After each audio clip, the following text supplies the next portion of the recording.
Все, что запланировали, естественно, сегодня выполнили. Хотели преподнести нашему руководителю Михаилу Николаевичу подарок в виде 3 очков, вот, но не получилось. Но считаю, что игра была боевая, достаточно боевая. По моим впечатлениям, значит, у нас было больше моментов. Мы, в принципе, провели игру достаточно уверенно. Кое-что не получается.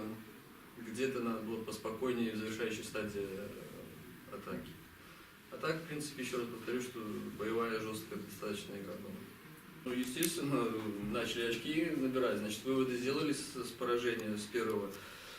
Вот, естественно, команда развивается постоянно, каждый день, поэтому я думаю, что и результаты будут еще лучше, естественно, будем набирать очки. Ну, я как-то замечал, что все команды первой лиги трудно со всеми играть. Естественно, Вершина претендует на выход в высшую лигу. Если говорить, да, стратегически, возможно, это очко и хорошо, но еще раз повторюсь, мы планировали немножко